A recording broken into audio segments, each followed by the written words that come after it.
Okay, started recording, and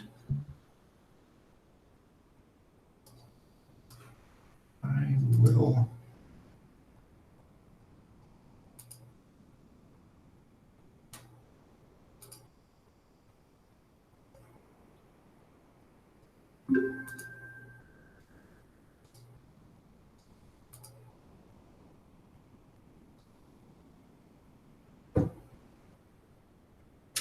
All right.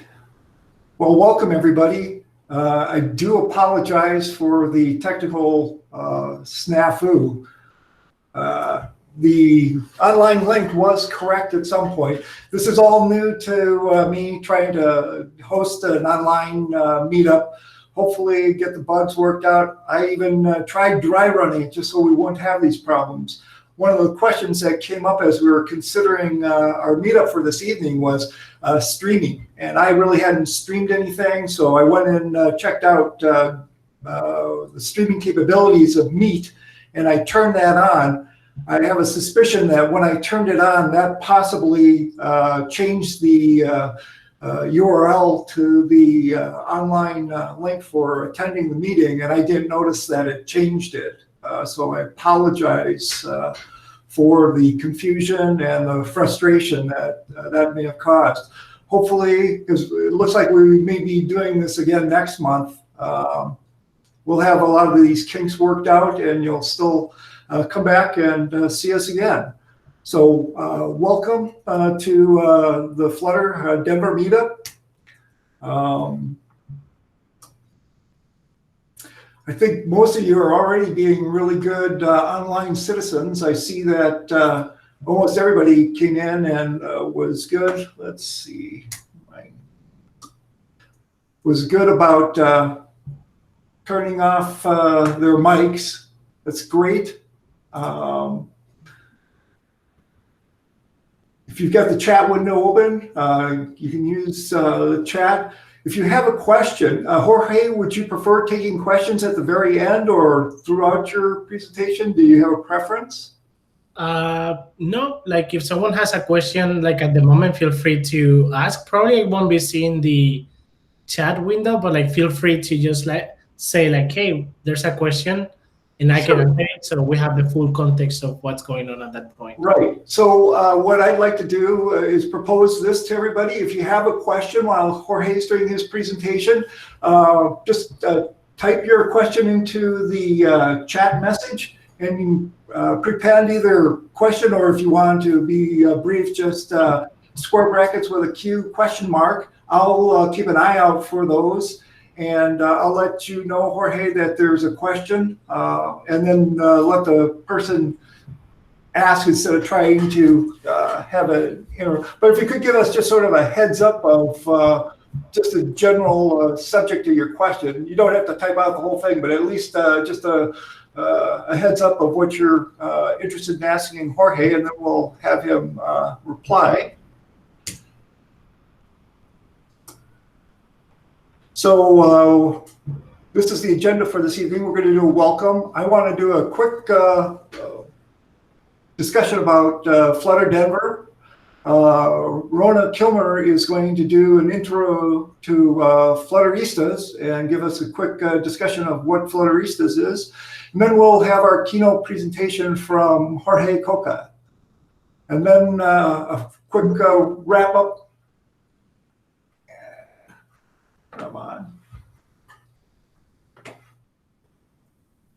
I have another person looking to come on. A quick wrap up and discussion.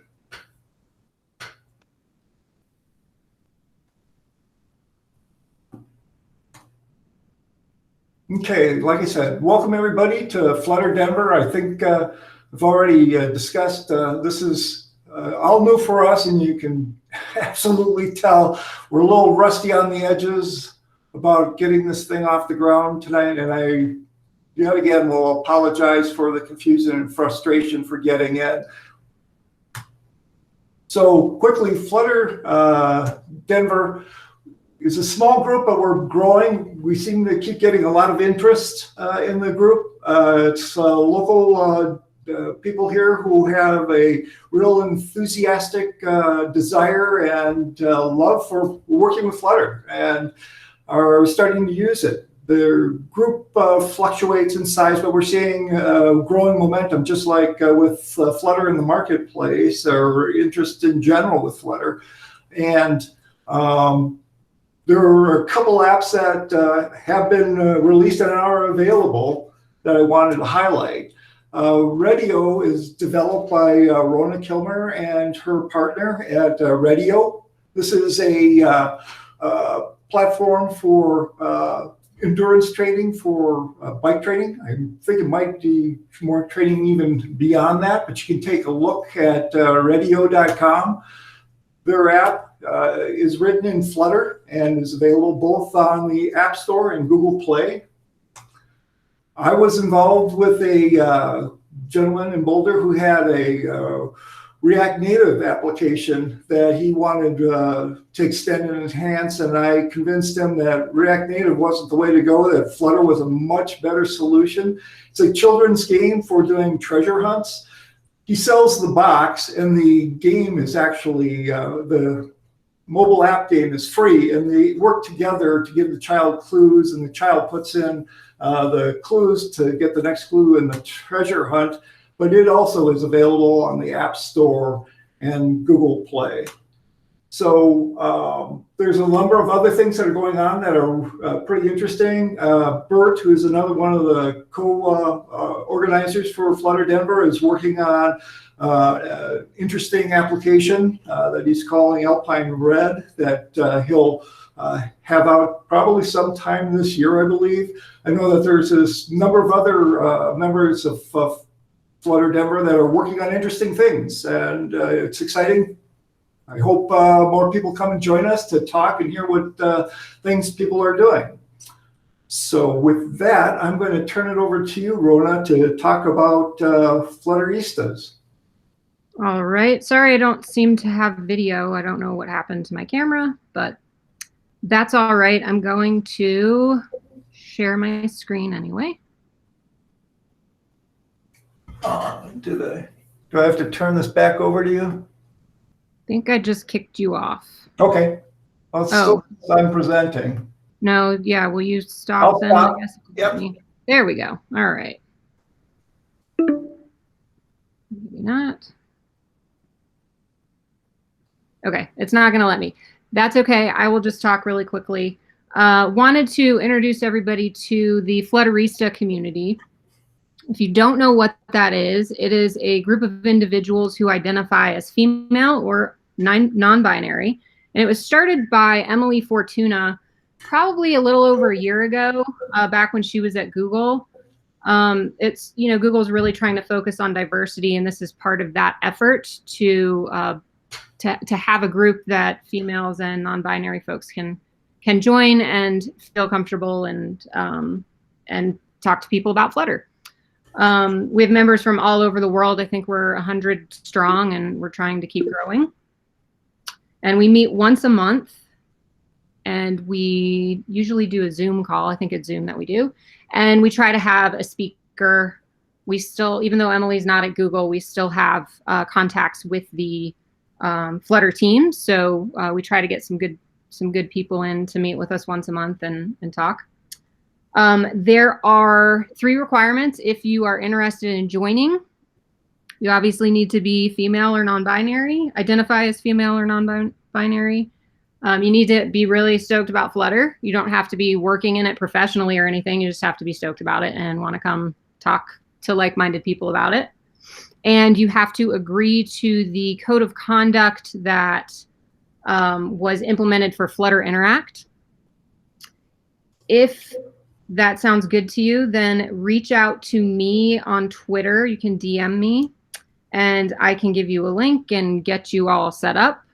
My Twitter handle, I'll spell it for you since I can't show you. Actually, I'll put it in the chat, but it's @RKUnboxed. Oh, whoops, 1D. There we go. So DM me there, and I will get you in. That's it. Okay, great. Thank you, Rona. I'm glad not to take advantage of your video problems, but it's nice to see I've got friends having equal technical issues tonight. It's the theme of the night. Yeah, I Jorge get is it. gonna like go sailing through it totally smoothly, though, I'm sure. All right. So thank you, Rona. And let's move on. Okay, so without further ado, let's bring in Jorge Coca to talk about effective Dart for mobile developers. So it looks like, Jorge, you have a number of followers who have followed you to this presentation, which welcome. We're glad to have them so they can hear a little bit about us, but also hear your presentation. But for those of you who don't know Jorge, I did a little bit of research. Jorge is a really cool and interesting guy. He's a Google development expert. He's the organizer of the Chicago Flutter Meetup. I watched their April 1st meeting and saw Mark give his presentation on animation, which was really cool. Jorge is now a Flutter engineer at Very Good Ventures. It looks like they're a dedicated Flutter solution house. Jorge was a senior software engineer at BMW. I saw a couple interviews with him about his experience at BMW, which sounds like it was really exciting and interesting working on systems there. And it was also fascinating to see the little bit of information about how Jorge's management team allowed them to investigate Flutter as a solution and how it seemed to suck him in, like Flutter has so many of the rest of us, as a really fun, interesting, and robust technical solution. Jorge is a fairly renowned speaker, having spoken at a number of conventions and summits. And with that, I will turn over the reins to you, Jorge. Thank you, thank you. Welcome, everyone. It's really nice to see you online here.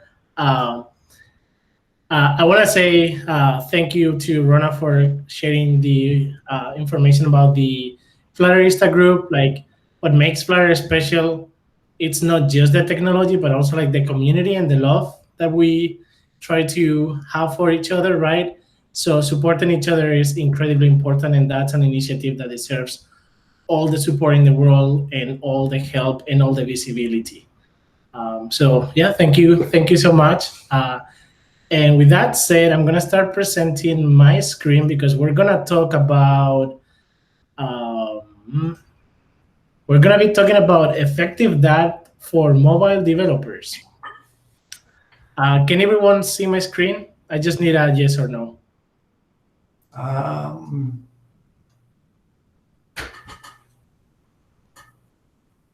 Looks like everybody is. I'm not seeing it yet, but I think it's because of what I have done. Yes. Okay. All right. Sounds good. So I want to be honest. This is a presentation that I already gave at DrakeCon Madrid back in December.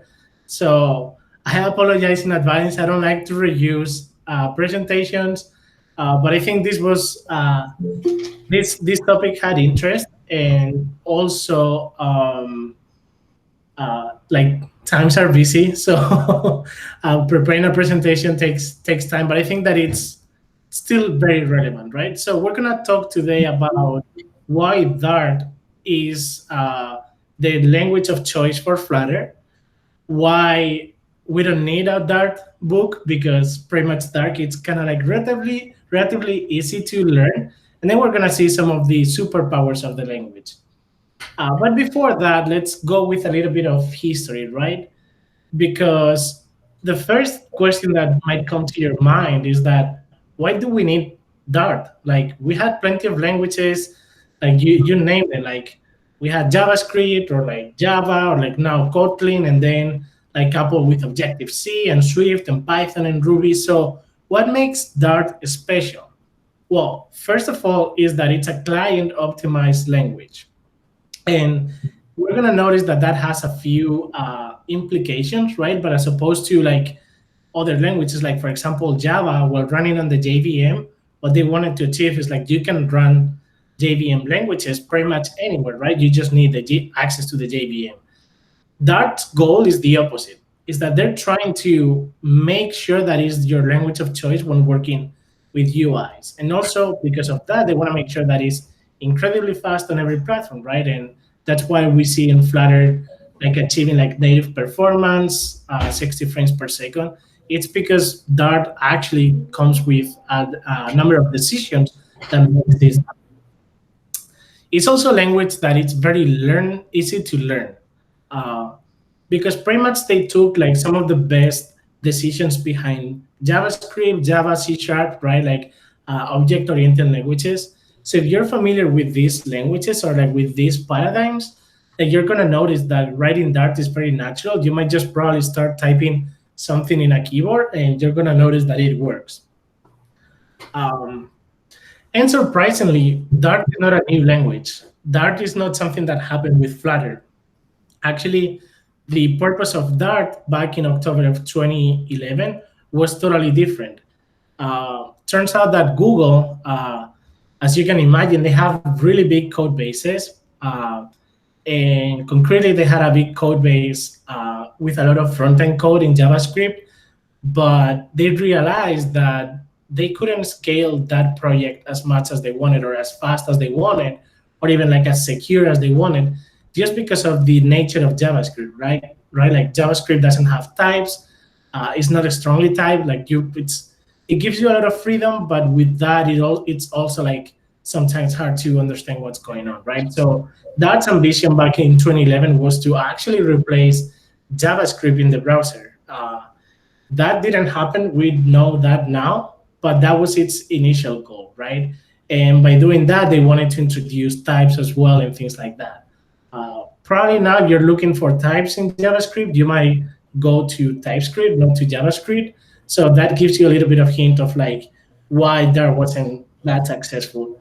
Also turns out that the Chrome team that was kind of like a big sponsor of Dart at that time, they were thinking about including the Dart virtual machine shipped with the browser with Chrome. But then they kind of like got cold feet and they decided not to do that. So that also explains why like Dart was kind of like repurposed a little bit.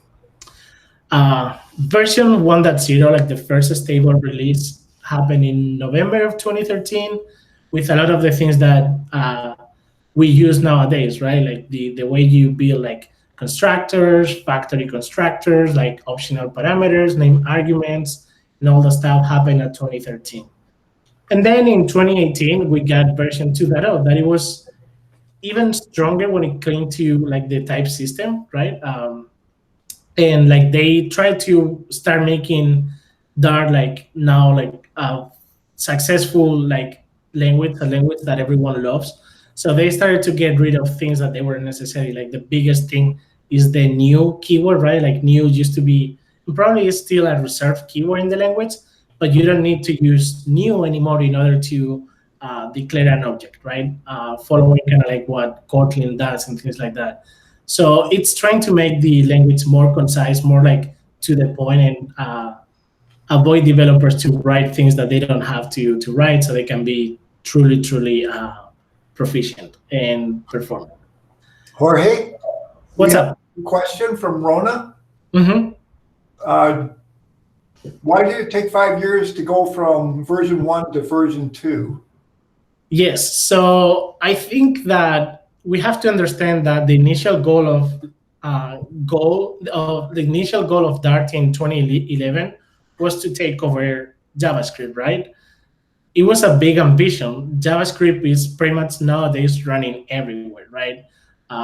So once they released the version 1.0 and they were working with the Chrome team to ship the virtual machine on the browser, and that didn't happen, it was almost like the death sentence for the language. So for a few years, Dart was kind of like in limbo. It was kind of like lost until the Flutter team, even before they were named Flutter, they had this ambition of creating like cross-platform mobile applications that they would have native performance, right? So this project started like in 2015. It was called Sky at that time, right? And with the pass of time, they realized like they were looking for a language that could accommodate all the requirements that the project Sky at that time had. And they realized that even though Dart might not replace JavaScript, it was the perfect language for what they wanted to do, right? Like they wanted a strongly typed language. They wanted a language that was fast and efficient, right? And probably that eventually they could take, or like it could run on every platform, right? And the Dart virtual machine and the language itself and its compiler, and actually both Dart compilers, like ahead of time and just in time, check all those boxes. So what happened is like, we can imagine that around 2015, Dart lost interest and then picked up again in 2017. And then they started working again, like full speed on Dart to make it like the language that it is today. Hope that answers the question. She said thank you. Okay, awesome. So with that, we can see what's the state of Dart. This was the GitHub Octoverse poll report that they produce every year, right? And we can see that the interest in Dart just in 2019 grew like a lot, like 532% concretely. So that is a lot of expectation and a lot of eyes now on Dart, right? And if we see the names that are in there, damn, that's a pretty good number. That's a pretty good position to be, right? Because everyone on the Android world is talking about Kotlin, or even on the backend. TypeScript, we know that it's an incredible language. Rust is taking over like plenty of environments, or we see even Go or Python, right? So having that like adoption in just such a short period of time, it's really, really important. So there must be something behind that makes it like developers liked it, right? So let's take a look to a little bit of that. And as I said, I gave this conference at DroidCon Madrid. So all the examples that I have, they're gonna say DroidCon Madrid one way or another. I think there's even like a recipe for food there as well. I can share the recipe later. We can learn about that, but it's just to make it a little bit fun. But in this case, what we have in here is just like a hello world, right? Like, and if we've done JavaScript, if we've done any other language like Java, C#, we understand what's going on in here. We have a main method. That's the entry point of our program. And then we're printing something on the standard output, right? In this case, hello.com Madrid.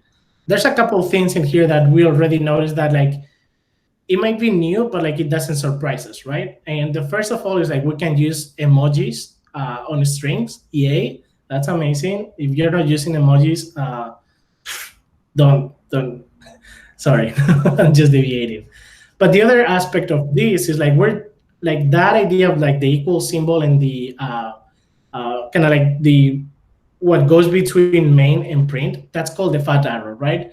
And that's just kind of like a way of saying like, hey, this function is going to be a one-liner. So whatever this function returns, I'll take it, right? So it's kind of like opening brackets, but like a shortcut, right? So in this case, print doesn't return anything, so we can declare main as a void, like it doesn't return anything. But that's it, pretty much. This is the first hello world that you might write in Dart. This is not interesting, so let's take a look to something a little bit more complex, right? That is, how do we take actually arguments, right? Like if we have the power to manipulate data or access data, that's what makes our application fun, right? And in here, we have a main method, again, that takes a list of string as arguments, and we can access those arguments. So in here, we can actually check with the double question mark if the value is present, and if it's null, then use the John Doe value, and then we just print it. We just print it on the standard output. And here we can notice that when we're printing, we're actually using a string interpolation, right? And that's something that if you're coming from the Java world, this is very powerful because you don't have to use like, okay, I create my part of the string, then I close it, then I use the plus and put the number of the value. No, like with the $sign and the variable name, you can use a string interpolation and template that, right? You can replace the names. In this case, so we can see at the bottom, if we run this on the terminal, it would print hello DroidCon because we're passing DroidCon as the argument. Let's go even one step further and take a look to something a bit more complex. And this is like a typical like network call that you might make with Dart, right? And we're starting to see like a few things that are new already. Like we see that feature. And what does that mean? Well, feature means that you're gonna return the value that is given between the I never remember that, but like pretty much it says that you're gonna return a post object at some point or an error, right? Like features is kind of like something is gonna happen, not now, but a little bit later. So that later, because we don't know when it's gonna be, it can also make that it could throw an error. So that's pretty much it. Like what a feature means is like just wait a little bit, right? Uh, this in other languages, like for example, if you're coming from Java or from Swift, like this might require like creating like threads and things like that, right? But in this case, we're gonna notice that the way Dart is executed, it actually doesn't require you to manipulate threads. You can just work with this async paradigm, right? And pretty much because of that, you can declare that something is gonna happen asynchronously. In this case, like this feature method, and you just have to wait for the value to come back.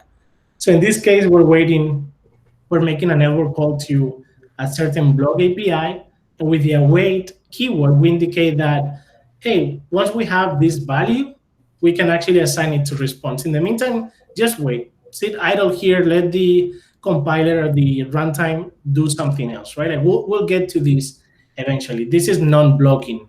This is not blocking the code. So as you can see, even making like network calls that in other languages tends to be complex, it's relatively simple and straightforward and natural with Dart. So knowing this, what are the goals of Dart? What makes Dart special? And we can talk about 3 different topics. Dart, we talked that its goal was to be like incredibly well on client, on UI environment, right? So the first goal that the Dart team has is like it's incredibly optimized for UI development. That means that they can give you 16 frames per second, right? Like there's no like a lot of like processing when it comes to like garbage collection and things like that. They also want developers to have tools either on IDEs or in language that makes their experience really productive. They don't want developers to have to spend time or like energy or resources in a problem that is not related to their business. And finally, they want to be fast on all the platforms that they support. And this is very important because now we see Flutter trying to take over the desktop world or the web world, right? It's not just about mobile anymore. It's pretty much about painting things on a screen. So anywhere where you have a screen, you should be able to use Flutter. And that means that they have to be really fast, right? No one wants to work with a UI application that is not pretty, that is not beautiful, that is not performant. And if there's nothing worse than seeing an animation lagging. So let's talk about these different things, right? Like, what do we mean by this language is optimized for UI? Well, let's start talking about its execution model. First of all, it's an isolate-based concurrency model supported by an event loop. So if you're coming from Node.js, if you've ever had the chance to work with Node.js, this is very similar, and we will take a look to this in a second. But the other really nice thing is like, because of this execution model, because of this kind of like concurrency model, then instead of thinking about like threads and logs and kind of like complex topics in other languages, in Dart, things like asynchronous work turns out to be really easy and very descriptive, actually. And then you have access to the feature and stream APIs to work with these different like asynchronous things that are going to happen in your application, right? And pretty much if you think about it, a mobile application is asynchronous by nature. You don't know when a user is going to be tapping on the screen to tap on a button, to open a menu, to receive a push notification, right? So being very easy to work with these type of APIs, with these type of paradigms, is incredibly important and powerful. And finally, there are like UI features that are specific for UI frameworks, right? Like we see the spread operator, right? So if you think about a column widget or a row widget where you are actually kind of like expanding like a list of objects and things like that, the spread operator is super handy, right? Because you can concatenate multiple like things from like different data sources, or like maybe you actually what you want to do is just to hide an element if there's a certain condition met, so you can use an if over a collection to hide or show certain things, right? So that's syntactic sugar that is just optimized for UI situations. So let's take a look to the isolate-based concurrency. What does that mean? Well, it means that you have actually a space on the machine, right? Like on the device, on the computer where like you're running your Dart code that has its own private memory.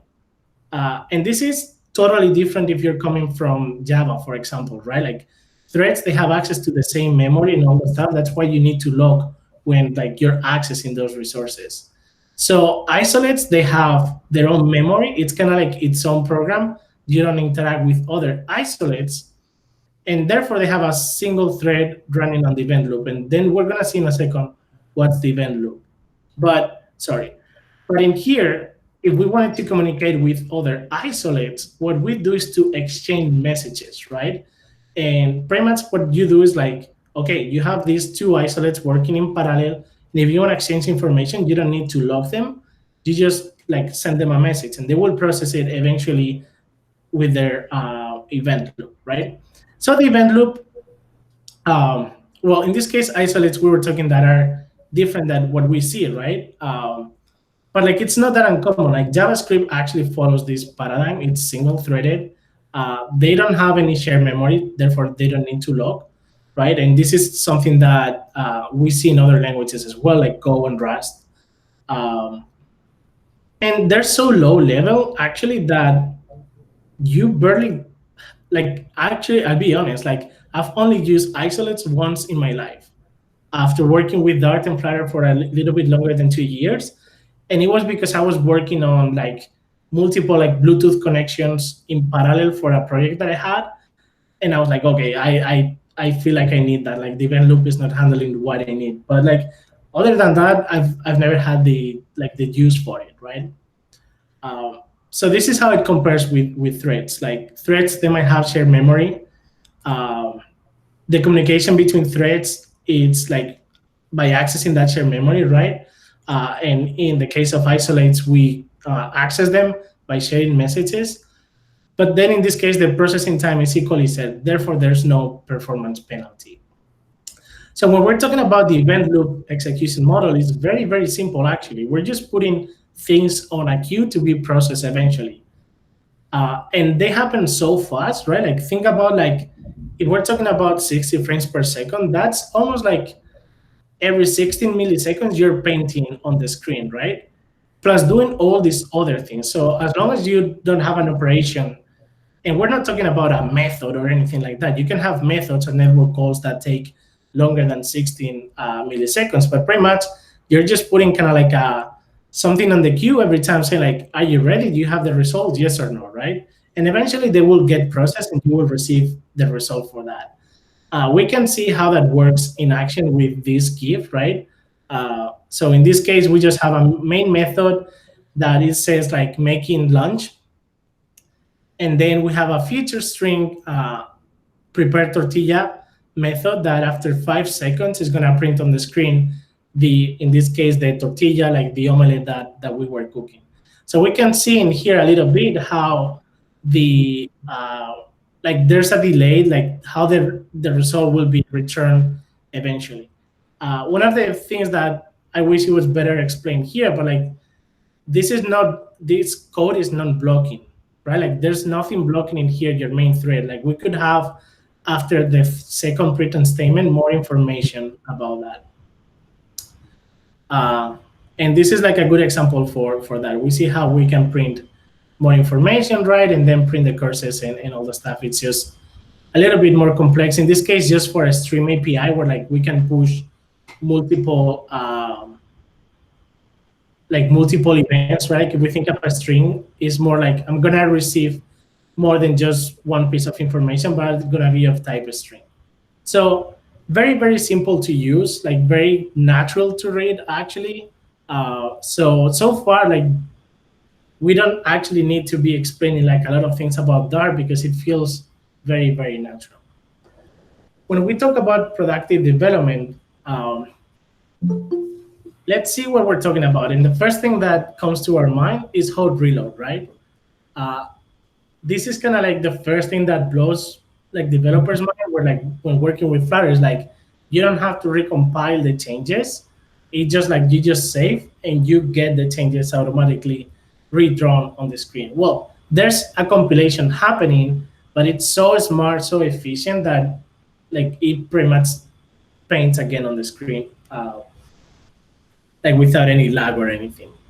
Then there's plenty of like tooling that we're gonna see, like Data Observatory and all the debugging tools, right? That like what happens is like if you have a problem or like if you are in need of like debug your application in a certain way, I'm sure that you will find the tool for that. We also have access to Dartpad, and Dartpad is a very, very awesome tool, right? The fact that you can get a snippet of code like from Stack Overflow or whatever, put it in a web browser, click run and see your Flutter application or your Dart application running is incredibly powerful.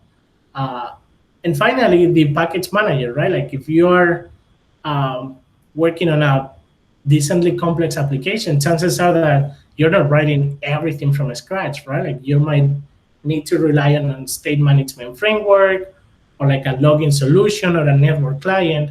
And for us as Dart developers, Puff.dev is that tool that is kind of like the catalog of different libraries that the community or like the Flutter team or Google, they're sharing with the rest of the world to make our development experience amazing. So hot reload doesn't need any presentation. Just change your code on the fly, hit save, and voila, you got those changes immediately reflected on the simulator, right? So very, very powerful, very cool. No excuses to grab coffee anymore. We have to be working the whole time. This happens thanks to one of the types of compilers that we see in Dart, right? And when we're talking about UI features, this is very, very interesting because with Flutter, you have two different running modes. You have the just-in-time compilation, right? That pretty much is like taking small deltas of the changes between the last thing that you executed and your new changes. And they can recompile that in a way that that's why you see those changes happening really, really fast. This is not a new concept. This is not something that Dart has invented. This is how JavaScript actually compiles as well. The other difference that we will see later is like you can actually also bundle your application like if it was like a native application, right? Like, and that's what makes Dart also special because it has a second compilation mode that is ahead of time, that it's turning your code not only as a kind of like as an scripting, it's not a scripting language, but it lets you have a binary representation of your code as well. And that's why when you run Flutter on release mode, like it's so much efficient. It's just because it's taking that kind of like binary approach to it. Another amazing tool that we see that it's available for us that makes our development experience really productive is the timeline view, right? This is all part of Dart Observatory. It's included with VS Code or with Android Studio. It's in one of those like toolbars at the bottom, usually hidden. But this is incredibly important because it lets you notice like at what time you're actually having performance issue in your applications, right? And we see in here that there's like a dotted line above 15. That's the threshold to be running on there, or to be running at 60 frames per second. So whatever happens that increases that time is gonna mean that you're dropping frames and you're gonna have lagging in your application. Your animations are not gonna be smooth. So this is super useful because you can see it right in front of you if you're having problems, and you can put breakpoints in the proper places or like record this execution for you to debug. You also have the same view in a different way, right? Like this is giving you more like of the details of the frame, what's going on. I really hope that you never have to go so deep into this because that means that you're doing a great job and you don't have performance issues. But if you do, it's good to know that this is available for you. You also have access to as part of the timeline view, you have access to the CPU profiler, right? In this case, this tab shows the CPU samples for the selected frame event, like how, like pretty much like how expensive it is to draw this frame or things like that, or your layout. You can see this as a top-down stack, right? Like where the things at the top, it represents your like top stack, and pretty much like the width represents like the time spent on that operation. So you don't want to have long, expensive operations. And then you also have your call tree, right? Like this shows you the method trace for the CPU profile. Again, like this might be too much information, but just to let you know that this is available. But like in this case, by having access to this CPU profiling, you can see the representation of what's going on, or like you can see where the calls or like what's happening due to a method execution, like what are the other methods or the system kind of calls that are happening there, right? This one is a little bit more common. It's just the logger, right? Like if you decide to have print statements, you can see them reflected in here. You can actually make time differences and things like that. This is most of the times you use either the terminal or your debug console for this. And then you have the debugger. You can access the debugger as well from, in this case, I'm showing the screenshot of the observatory or the DevTools, but like right now with VS Code or like Android Studio, you can actually use actual breakpoints to debug your code, right? And finally, you could also like copy and paste your code, put it on Dartpad, and execute it, right? And it will, in this case, it's pure Dart code, but like if you had Flutter in here as well, you would see the UI rendered on the right as well. Like in this case, right? This is the counter application just running on the browser, on Dartpad. And finally, like pub.dev, like everyone, I'm sure that is familiar with it, but it's just like a list, like a catalog of packages, so you can search in there your package and you will find it. And the way you declare your dependencies within your own Dart application is by using. What's up? We have a question from Heather. Does Dart have a CLI Rebel like Python? No. So the way you execute Dart is just by. So there are two ways of executing Dart. You can use the Dart command and then the name of your program or your file in this case, right? So for example, if I had a file that it's called main.dart that was printing hello world, the way I would invoke that from the terminal would be Dart space hello.dart, right? Because Dart also has this ability to be like or to use ahead of time compilation. You could actually build your application as like a native executable and just execute it as a normal like Unix command as well if it's compiled properly. She says, thank you. Awesome. So that's it. Like in this case, so we have here an example of the prospect YAML file of a certain application called CCJS. I think that was me when I was thinking that I was gonna get married next week. But in this case, what we can see is like the declaration of dependencies that this application had, right? So we can see in the dependencies section that we are making use of a package called block, another package called equatable, right? And those are declared on path.dev. So this is how you consume those dependencies, as we can see here. Why is also Dart fast on all platforms? Well, it's because, again, this nature of being ahead of time compilation, right? Like during just in time, they don't focus that much on performance because what they want is for developers to be fast at iteration.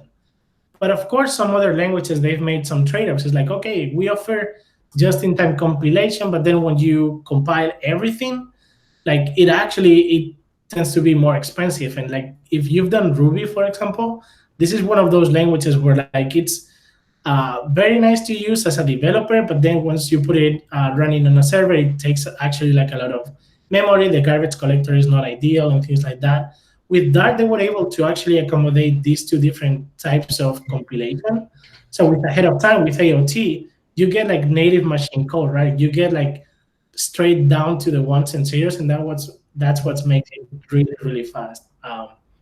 You can also target the web with the JavaScript compiler, and this blows my mind because these days when we're talking about like supporting Flutter for web, this is actually done like back in those days when like Dart was trying to be the JavaScript replacement.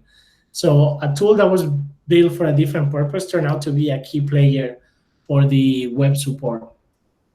And finally, if you wanted, you could actually run Dart code in the backend as well, and we'll see that there's different projects that are actually trying to go after this approach.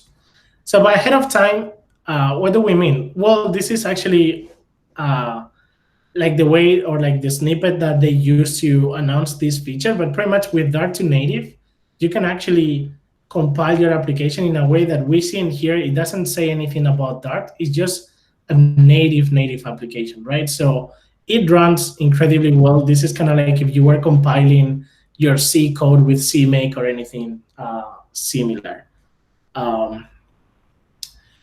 So like this is what's behind like the compiler to ship to the App Store, right? Like we know that Apple is very kind of like tricky about like the way you do things sometimes with their applications, but turns out that like compiling a Flutter application, it looks like any other application. There's no differences. And you could also compile to x64 machines using Dart to native. We have the Dart 2JS compiler, right? And as we can see on the left, we have like the Flutter gallery that was presented at Flutter Live. That's a Flutter project that is running HTML and JavaScript, but it was written using Flutter, right? So that same code, you could actually take it and put it into a mobile application. It should work without any problems. And then we have these backend projects. The most like well-known is Aqueduct, has been around for a long time. And it's a very, like if you've done like Ruby on Rails or like that type of like MVC development approach, Aqueduct follows that paradigm. It's like I had the pleasure to use it, not in production, but like for a pet project, and I was very happy with it. And it lets you reuse models between backend and your Flutter application, which saves you tons of time. There's another initiative called Angel. Again, like just go to GitHub or like pub.derf and you will find it there. And also what makes Dart so easy, right? Like I've been saying that probably you already know Dart, and it's because it actually steals from a lot of languages. Rather than trying to invent something new, I feel like they take the approach of like waiting to see what's working in some other languages and then kind of like try to take that approach. So we have this idea of final versus var, right? We also have like optional and name parameters. It's relatively easy to work with collections, and they introduce extension methods as well. And the big next change that they're going to introduce is nullability, right? So let's take a look to each one of these features separately. What can we see here? Well, if we use var or dynamic, or like we don't rely on the type system of the language, we're going to be able to modify these values, right? Like you can take the name variable and give it a different value at a different point in time. However, if you use the final keyword, that means that once you have assigned it that value, you cannot change that value. This might be a little bit confusing when working with collections because this doesn't mean that it's immutable, but at least it means that once you assign that value, that's it. You cannot reassign a different value. By optional name parameters, what we can do is to use like curly braces to declare parameters that are going to be named. So in this case, if we had a authenticate method that returns a feature, what we're saying is like, hey, I want to make sure that these are name parameters using the curly braces. And that means that you have to kind of like prefix them with the name that you're giving to that parameter. In this case, username and password. This is very handy in methods like this, right? Because they're both arguments are strings, right? So sometimes it's very easy to confuse the order or things like that. So by using name parameters, you make sure that there's an intent behind your API that makes it crystal clear how to use it and not make any mistakes. That said, those name parameters, they're not mandatory. So if you wanted to make them mandatory, you can use the add required annotation from the system, right? And that's what makes it mandatory. So that's why we can see on the second method that is using the tweet, the image in the first one is not present, but in the second it is. It's because that one is optional. And finally, we can also use default values. In this case, we have a method called enable feature that receives a name, and we want to determine if it's dark mode true or false, right? If you don't pass any value, that dark mode variable is going to be set to false. So that's actually kind of like saving you some typing in some occasions where you don't need to declare the dark mode. How do we work with collections in this case? And this is something that we mentioned before, but we can use the spread operator, right, to introduce elements within our own list, right? And this is very handy with working with some widgets like row or column that take out children rather than just a single child, right? So in this case, we start our list at 0, then we insert the other list that is first 5, and then we continue that list with 6, 7, 8, and 9. So if we assert this code, we can check that the complete list, its length, it's actually 10, right? 0, 1, 2, you get the idea. We can do the same thing with the collection if, right? Like in this case, let's say that we're working on a music player and we want to have, we have a list of tabs that have an artist and playlist, and we're working on a feature that we're going to ship as A/B testing. So what we could do in here is introduce an if inside our collection. And if that social feature is enabled, then we add that element to the list. Otherwise, if it's false, won't be added.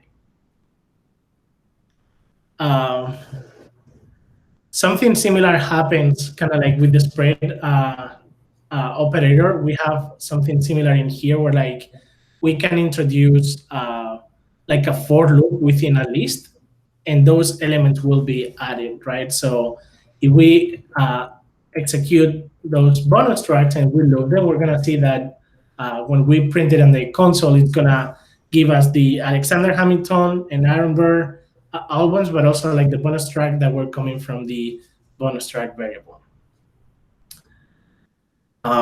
We also have extension methods. So this is a nice way of adding functionality to an API that we don't control, right? So think about the string API that there's always a method that you're oh my God, I wish there were more information in this API, or I wish I could do this. And typically with an extension, we might be using static methods. But in this case, what we can do is to add a new method to the string class without having to have access to its internal code, right? So in this case, our plus length method is going to take the length of the string that we're going to be applying the extension on, and it's going to add the number that we pass as an argument, right? So droidcon that plus length of argument 3 results in 11 in this case. And finally, coming soon, I believe, is nullability. So we use the question mark on a type to determine that this value could be actually null, meaning that if you don't have that question mark, it won't be null, right? So this is going to help us a lot to avoid null pointer exceptions and things like that. So with that said, this is a very good intro to Dart and to understand why Dart is the language of choice for Flutter. So if we go through these topics, we've seen that it's a very easy and familiar syntax, right? It kind of steals the best from other known languages. It's multi-platform and it has 2 different compilation modes, ahead of time and just in time. It's a language that it's optimized for UI. Its isolate event loop model makes it really easy to work with asynchronous code. And they have a modern feature set that even though it might not be as modern as some other languages, it's definitely not like way behind, right? Like there's always improvement on the platform. It's behind like Flutter, as we know, Angular, Dart, Aqueduct, Angel, right? And there's plenty of companies using it. Like this is coming from all the Flutter kind of like applications, right? We've seen there like Google, Capital One, BMW, Square.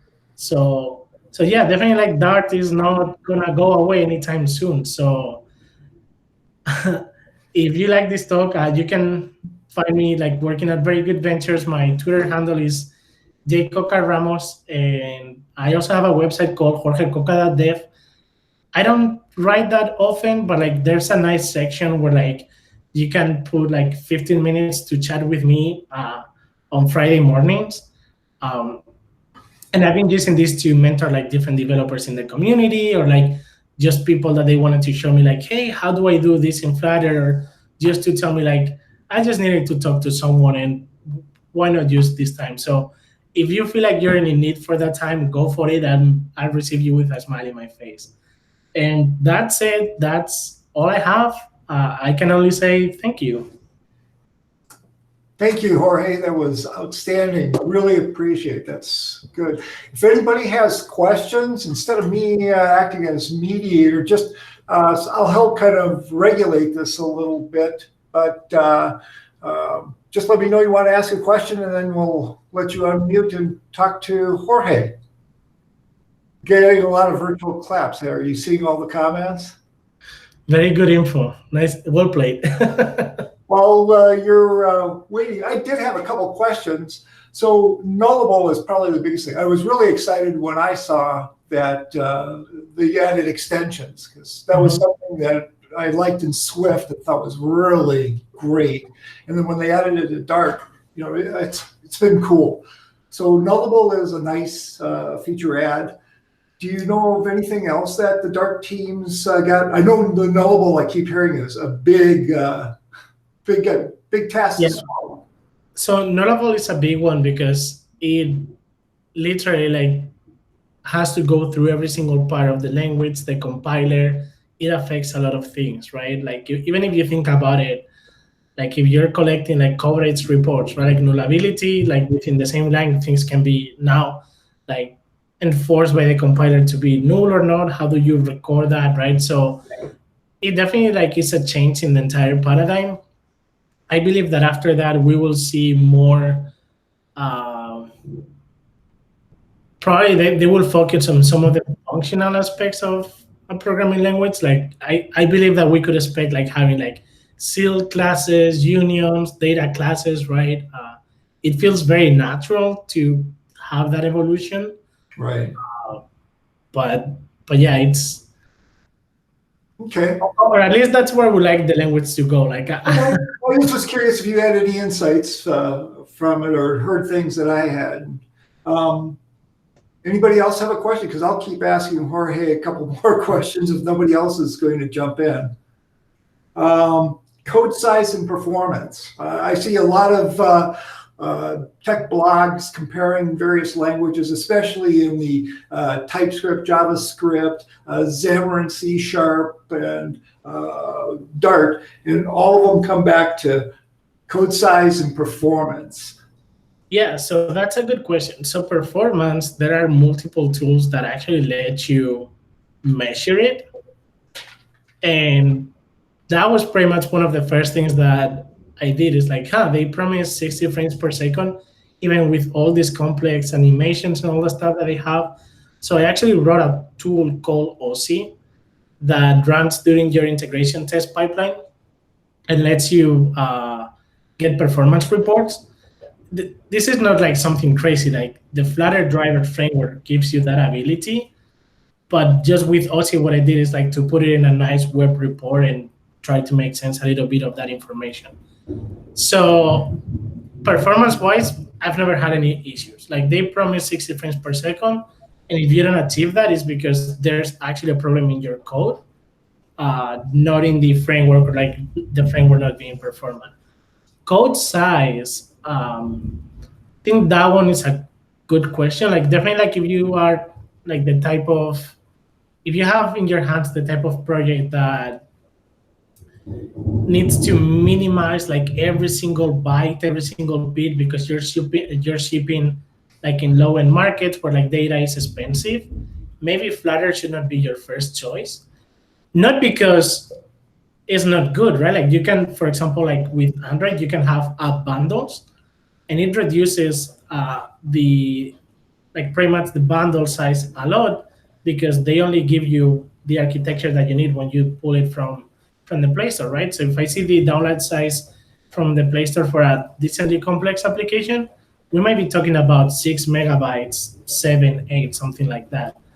But definitely, like if you are Facebook and you're trying to get the next billion users from Africa, right? And they need to do this Facebook Lite, and if you increase 200 kilobytes, then you might not be shipping. Maybe Flutter is not the answer for that. But like other than that, like in most of the European, American, and Asian markets, that should be a no problem. Like I don't see any problems with that. Yeah. Okay, your thoughts are in line with a number of things I've seen and heard, because it does seem like there's a little bit of weight to a Flutter application versus native. But I always look at it as like it hasn't ever been a real issue to me, and applications that I've seen or have been writing and stuff. Any other questions for Jorge? I saw Bert. Bert, did you want to just unmute and ask Jorge your question?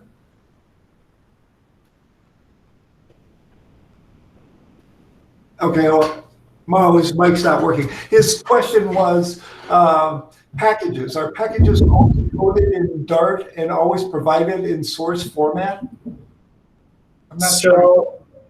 The packages, like if you want to interact with the platform, like you at that point, like you might be looking at platform channels. So definitely like you need some kind of like Dart in between to talk back and forth, and then you can use platform channels or the FFI or whatever that is. But yeah, you need some kind of like, to be on path of dev, it needs to be a Dart facade at least, right?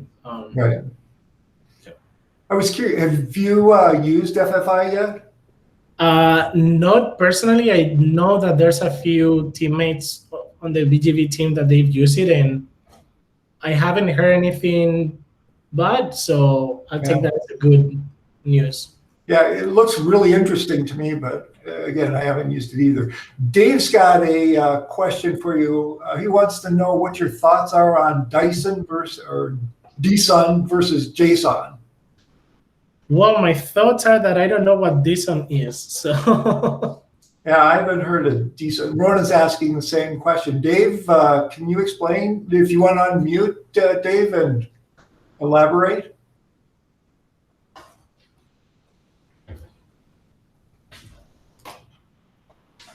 David? So you're gonna have to apologize me, but there's a big thunderstorm now in Chicago, and I have to go all around the house and close the windows. Oh, okay. Sorry. I heard some rumbling there. Yeah. So sorry that I have to leave like this, but like this is very weird. Oh, okay. Well, Thank you so much. Thank you very much for coming and speaking with us. It was a great presentation. I enjoyed very much having it. I'm sure everybody else did as well. I hope we can, you got to go right now. Thanks, Jorge. Sorry, I have water coming inside. Thank you so much. Bye. Bye. All right. Bye. All right. Let's see, we still have a few people hanging in there. I wanted to thank everybody for attending. Let's see. It's a little abrupt there at the end. Let's see if I can present.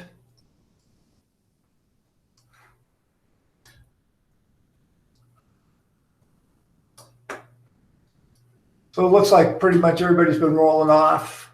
Thank you for coming. Hope to see you at a future Flutter Denver event. Hopefully we'll have all the glitches worked out for next month. But thank you very much, everybody, for attending. Are there any last-minute questions? We only have a couple people left here. Any questions or something that I or one of the Flutter Denver people can answer for you? Google Meet is dropping. Sorry to hear that. Okay, nothing. Nope. Okay, sounds like we've covered everything. Again, apologize for the problems, issues that we had. We'll work on it. See if we can do a better time next time. If you have any questions, you can contact me at mjordan@quirtwarrior.com, and I'll look at how to post a video of this meetup event somewhere, either off Meetup or someplace else, and provide information how you can access it. All right?